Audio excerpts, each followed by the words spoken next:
राजेश जी, पंजाब से। राधा वल्लभ शीरी भज। गुरुदेव भगवान, आपके चरणों में कोटि कोटि प्रणाम। गुरुदेव भगवान, पिछले 25-30 सालों से रोज मदिरा मांस का सेवन करता था। 6 महीने पहले आपके दर्शन करके गया, वो सब कुछ छूट गया। आपके दर्शन मात्र से ये चमत्कार हुआ। अब आपके वचन के अनुसार चलने का निरंतर प्रयास कर रहा हूँ और नाम जप की कोशिश भी कर रहा हूँ। गुरुदेव भगवान, ये मेरे किसी पुण्य कर्म के फल था या कुछ और कारण था? अब आगे क्या भगवान मेरी इसी तरह हाथ पकड़कर अपने तक ले जाएंगे? जब किसी जीव पर भगवान की कृपा होती है, पुण्य से संत महापुरुषों का तो मिलन नहीं होता। पुण्य में इतनी ताकत ही नहीं है। और आप खुद अंदर से बताइए, ऐसा कौन सा पुण्य किया है? नहीं, जब मदिरा पान कर रहे हैं, मांस खा रहे हैं, तो फिर व्यभिचार भी हो रहा है, मानसिक शारीरिक, तो इनमें पुण्य बनने की संभावना तो रह नहीं गई। इसमें कृपा होती। जैसे अपने बेटे को मलिन देखकर माँ जबरदस्ती उसे स्नान गृह में ले जाकर स्नान कराती है, ऐसे प्रभु हमारे पिता हैं, हमारे स्वामी हैं, परमेश्वर हैं। वो हमारी दुर्दशा देखकर कृपा कर दिए और मुझे स्नान गृह में ले आए संत समागम में। संत समागम से हमारा स्नान होता है, हमारे दुर्गुण दूर होते हैं। जैसे माँ मल करके सब जो लगा हुआ मल हटा देती है, ऐसे सत्संग निर्मल करता है। दर्शन से, संभाषण से, स्पर्श से, 3 प्रकार से, और एक आंतरिक संकल्प से, 4 प्रकार से धुलाई होती है। संत का संकल्प हो जाना, दर्शन हो जाना, दरस परस अगनास बास निज संग करो दिन, 3 मुख हरिजस सुनत श्रवण मानो न तृपित चिन्ह। दरस जैसे दर्शन हुआ, परिवर्तन। परस उनकी चरण रज छू ली या किसी तरह उनका स्पर्श हो गया। और संकल्प, आपकी दशा देख करके हृदय में भाव बना, भगवान इन पर कृपा करें, इनको सद्बुद्धि प्राप्त हो। और प्रवचन, उनके वचन, कान में वचन गए, एकदम मन में आया कि अब लो नशानी अब ना नशेयो, बहुत पाप किया, अब नहीं करूंगा, अब तो सही ढंग से चल। ये धुलाई शुरू हो जाती है। ये कृपा से होती है। जहां कहीं हमने पाया तो कृपा शब्द पाया कि अब मुझ भाव भरोस हनुमंता, बिनु हरि कृपा मिले नहीं संत। और जब द्रवहि दीन दयालु राघो, तो साधु संगति पाइए। जब भगवान जिस पर कृपालु हो जाते हैं, द्रवित हो जाते हैं, तो वो साधु संगति दे देते हैं। साधु संगति से हमारा भ्रम, दोष, मल, जो पाप है, ये तीनों नष्ट हो जाते हैं। और हमारे हृदय में एक जिज्ञासा जागृत होती है, जो अभी आप बोले कि क्या भगवान हमारा हाथ पकड़कर गिरने नहीं देंगे, अब आगे बढ़ाते रहेंगे। यही बात शरणागति पर ले जाती है कि हे नाथ, यद्यपि मैं आपके योग्य नहीं हूं, पर आपने मुझे घसीटा, तो अब मैं आपके शरण में हूं। आपको साक्षी करके अब कोई गलती नहीं करूंगा, नाम जप करूंगा, बस आप संभाले रहना। ये भाव अंदर से रखे तो पूर्व में जितने पाप हुए हैं वो सब भस्म हो जाएंगे नाम जप से, आश्रय से भगवान के। देखो, कोई भी बात प्रमाणित होनी चाहिए। तो गोस्वामी तुलसीदास जी लिखते हैं, सन्मुख होए जीव मोहि जबहि, जन्म कोटि अघनाशों तबहि। भगवान कहते हैं करोड़ों जन्मों के मैं पाप नष्ट कर देता हूं जब जीव मेरी शरण में आ जाता है। तो हमारे करोड़ों तो है नहीं, असंख्यों पाप जमा है, न जाने कितने जन्मों से। उनको कुछ भोगा, कुछ स्टॉक में जमा है, कुछ नया स्टॉक गोदाम में जमा हो रहा है जो अभी किए हम। अब पूरे गोदाम को नष्ट करने की सामर्थ्य केवल भगवान में है। तो हम भगवान की शरण में हो, उनका नाम जप करें। और फिर ये बात आपको भी कहते हैं कि आपको ऐसे दोस्त मिलेंगे, कहां फंस गए, अरे यार कितनी मौज मस्ती से जिंदगी कट रही थी, बस कुसंग ना हो, नहीं तो ये चढ़ाई है, चढ़ाई कठिन होती, उतरने में फिसलने में देर नहीं लगती। ऐसे लोगों का संग न करे। उस समय कट्टरता अपने हृदय में धारण करे कि भाई अब चाहे मर जाऊं पर शराब नहीं पीऊंगा, मांस नहीं खाऊंगा, अब कुछ भी हो जाए, अब जिसे हम पाप जानते हैं वो नहीं करेंगे, चाहे तुम सब छोड़ दो हमें। तो सब छोड़ देंगे तो भगवान पकड़ लेंगे। और अगर किसी को कि यार इनकी दोस्ती न छूटे, तो फिर भगवान से हाथ नहीं मिला पाओगे। भगवान के लिए सर्वस्व का त्याग, तो भगवान आपके हर समय साथ हैं, और वो साथ हैं तो फिर बाजी जीत गए। नहीं, भगवान हमारे साथ है तो फिर जितने ऋषि मुनि महात्मा गुरुजन सबका आशीर्वाद हमारे साथ है। ये बात ध्यान रखो, जा पर कृपा राम की हुई, ता पर कृपा करे सब कोई। गलत मार्ग के लिए तो तेरी दोस्ती आग लगे, तेरी दोस्ती में कभी नहीं, उठ के चल दे। तो भगवान देख रहे हैं ना, तुमने भगवान के लिए किया तो तुम्हारे दोस्त भगवान बन जाएंगे। पर है ये कठिन, क्योंकि मन भी उन्हीं का साथ देने के लिए तैयार। कितने ऐसे हैं भाई लोग जिन्होंने सत्संग सुन करके सतमार्ग को ग्रहण किया है, पर ये बस ध्यान रखे कि सतमार्ग में चलने पर आपके सामने जब विपत्ति आएगी तो उन लोगों का मुंह खुल जाएगा। अभी 3-4 दिन पहले एक सत्संगी आए थे, तो उनका एक ही लड़का था, 6 वर्ष का, पधार गया और लोग उनसे कहे देखा भक्ति का फल। अब वो क्या जाने कि वो 6 वर्ष के लिए आया है, भक्ति करो या ना करो। एक श्वास एक्स्ट्रा नहीं हो सकती किसी भी जीव की। कई बार कहा है कि जैसे आपकी 50 वर्ष की आयु है तो 50 साल की कमाई देकर आप 5 श्वासें एक्स्ट्रा नहीं बढ़ा सकते, कि हम 50 वर्ष की कमाई देते, मेरे 5 श्वास 5 बार ऐसे कर लेने दो। मतलब 50 वर्ष की कमाई 5 श्वासों की कीमत नहीं है। तो आप सोचो कितनी श्वासें आपकी कीमती हैं, और उन श्वासों में अगर आप बोलते हो राधा राधा राधा, कृष्ण कृष्ण कृष्ण, राम हरि, जो नाम प्रिय हो, तो आपकी श्वासें सार्थक हो गई, आपका जीवन सार्थक हो गया। आपका जब शरीर छूटेगा तो आपके रजिस्टर में देखा जाएगा, तो माना गया इतने वर्ष ये पाप किया, इतने वर्ष से, लेकिन इसने इतनी बार नाम लिया गुरु का, इष्ट का। अब एक नाम की कीमत पूरा त्रिभुवन नहीं है। जैसे बोला कृष्ण, राम, वाहेगुरु, जो ओंकार, जो भी नाम गुरुदेव ने दिया है, उस नाम के बराबर त्रिभुवन नहीं, क्योंकि मायाकृत है और वो सच्चिदानंद नाम है। तो आप जीत जाएंगे, पूरा रजिस्टर आपका काट दिया जाएगा कि इस नाम के बराबर ये सब नहीं। तो सारे पाप नष्ट कर दिए जाएंगे और आपका कल्याण हो जाएगा, आपका मंगल हो जाएगा। तो हमें लगता है कि थोड़ा कट्टर रहिए। कट्टर का मतलब होता है दृढ़ निष्ठा, कि आप चाहे प्राण चले जाएं हम पिएंगे नहीं, हम ऐसा, क्योंकि आप नहीं पीना चाहते, पर जिस समय सामने आपके दोस्त होंगे और गिलास में डालेंगे और वो सामने दिखाई देगी, तो पूर्वाभ्यास जो पीने का है वो आपको प्रेरित करेगा। तो इसलिए उससे बच जाओगे तो पीछे का सब माफ हो जाएगा। माफ तब होता है जब आज तक किया अब नहीं करूंगा, पक्का माफ हो जाएगा, पक्का क्षमा हो जाएगा हमारे प्रभु की तरफ से। आज कहा आज नहीं करूंगा और 10 दिन बाद फिर किए तो प्लस हो जाएगा, फिर वो भस्म नहीं होगा, फिर प्लस हो जाएगा, क्योंकि तुम अपनी जगह स्थित नहीं रहे। स्थित रहने में ही वो पूर्व का सारा पाप नष्ट हो जाता है। इसलिए सावधान रहना और नाम जप करना। बड़ी कृपा है कि हमें अवसर दिया जा रहा है भजन का, नहीं तो माया ऐसे प्रपंच में फंसाए कि भजन का अवसर ही नहीं, पूरा जीवन नष्ट हो जाता है। आप देखो ना क्या प्राप्त हुआ इस अभी तक, वही मन है, सच्ची ईमानदारी से देखो, वही चाहते हैं। अगर मन के अनुसार चलो तो जैसा नौजवानी अवस्था में तुम्हारे मन में था वैसा आ जाए, वैसे ही आ जाए। अब इसको मारो, मारने का मतलब इसकी जो तरंगे उठ रही उनको सहो, उसके अनुसार ना चलो, तो यही मन तुम्हें भगवान से मिला देगा। और अगर उसके अनुसार चल गए तो यही मन तुम्हें दुर्गति में फंसा देगा। इसी मनई के कहने से तो जेल में सब भर्ती है, जो जितने जेल में है इसी मन के कहने से तो है। मन को बर्दाश्त नहीं हुआ, मार दिया। मन को अच्छा लगा तो इधर उधर चेष्टाएं कर दी, जेल में है। इसी मन के कारण तो हमारी दुर्गति है, इसी मन के कारण तो हम नाना प्रकार के रोगों से ग्रसित हो गए, क्योंकि इसने ऐसे पाप करवा दिए। अब इस मन को सुधार करना है। मन की जो बात सही हो वो माननी है और जो गलत है वो नहीं माननी है। और ये सामर्थ्य ना मानने की नाम जप से आएगी, दूसरा कोई उपाय नहीं। अगर नाम जप नहीं तो केवल बातों से मन रुकने वाला नहीं, जब नाम जप होगा तब आप रोक लेंगे। नहीं, अब वो कह रहा है कि नहीं इसमें बड़ा सुख मिलेगा, राधा राधा राधा राधा, नाम जब चल रहा है वो तुम्हें गिरा नहीं पाएगा, अगर नाम छूट गया तो गिरा देगा। बस इसकी पहचान करनी है कि ये गलत प्रेरणा दे रहा है या सही। सही प्रेरणा में सपोर्ट, गलत प्रेरणा में विरोध नहीं करना। नहीं करना मुझे, अय मन तुमने जो आज तक काम मैंने किया अब नहीं करूंगा।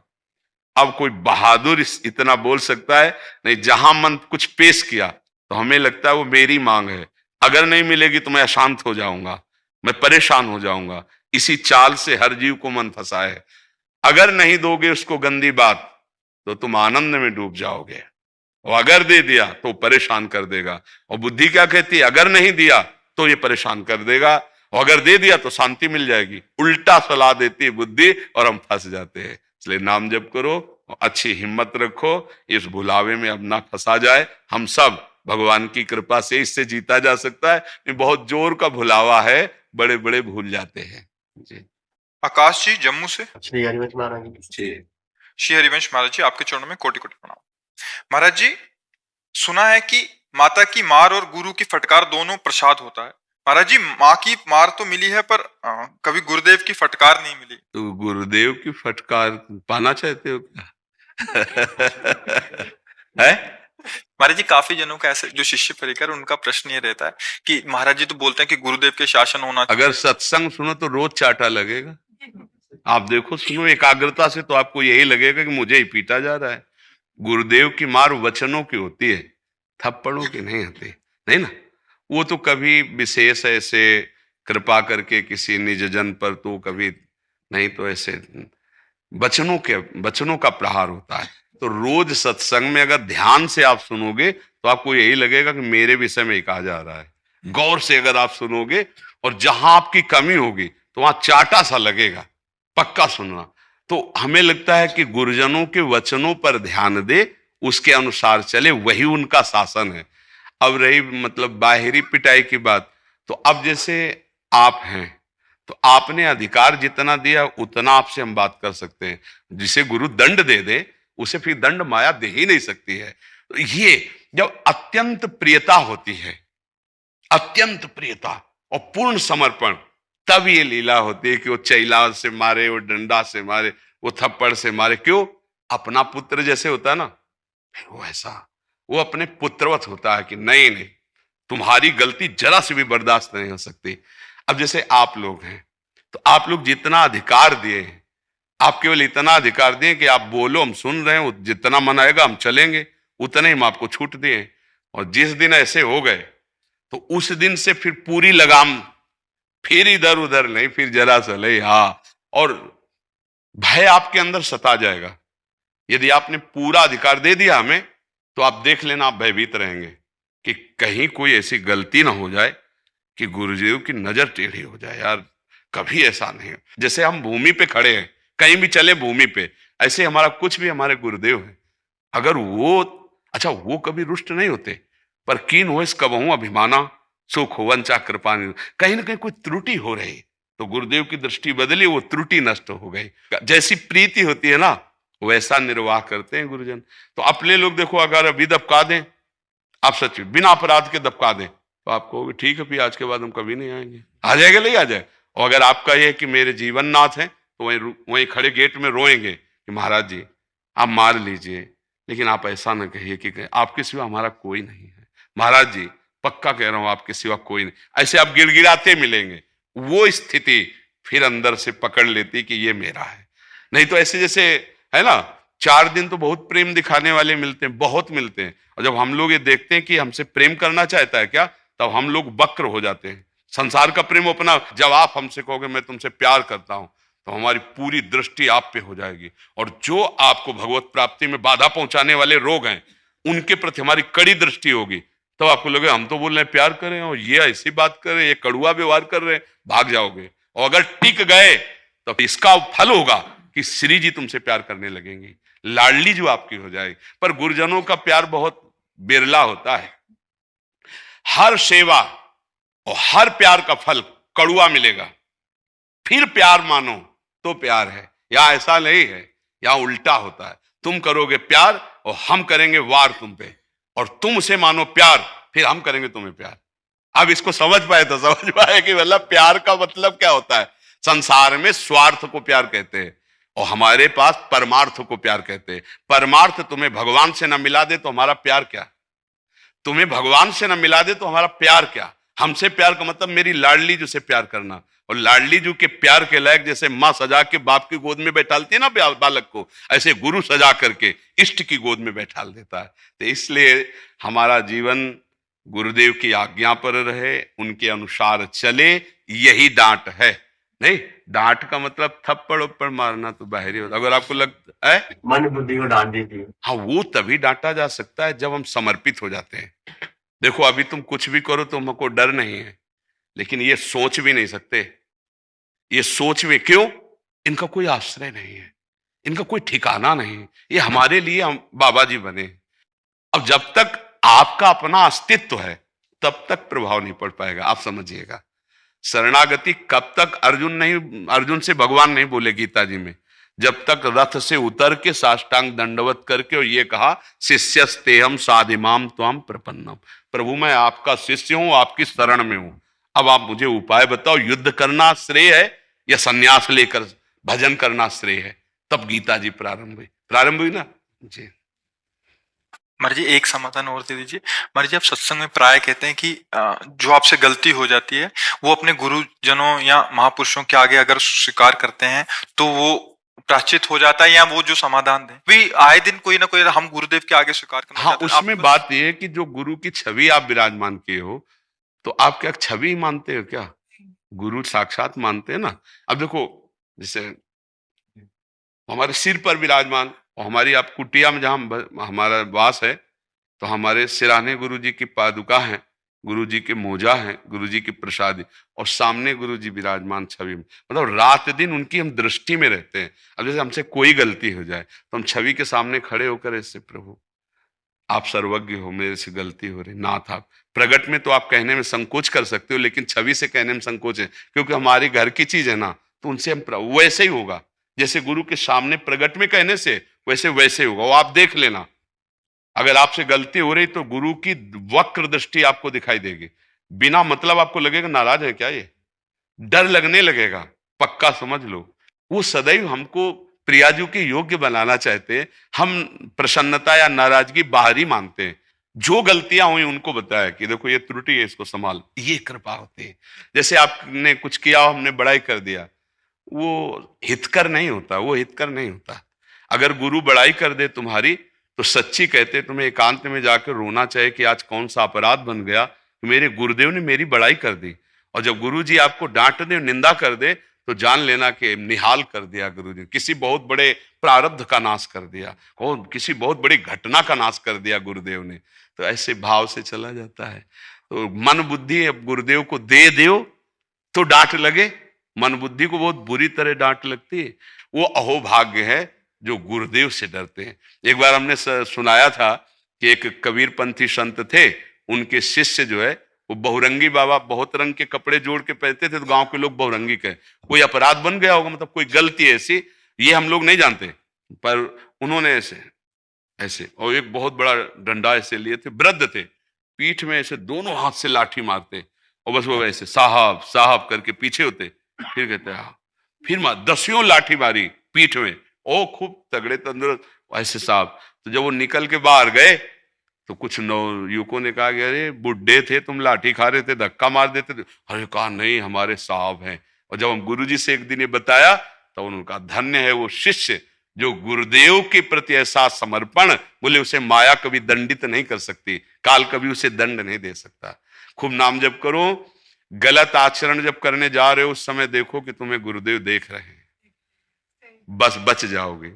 अगर ऐसा अभ्यास कर लो कि कोई गलती करने जा रहे हो उस समय देखो कि वृंदावन से बैठे बैठे गुरुदेव सीसी कैमरा लगा है, मंत्र है ना आपके पास, नाम है ना, या आप भाव से मानते हैं ना, तो मानो वो नाम, वो मंत्र, वो भाव सीसी कैमरा है। आप गलती कर रहे हो उनको पता चल जाएगा। अगर ये डर रखोगे ना तो शायद गलती ना हो कि यार मेरे गुरुदेव देख रहे।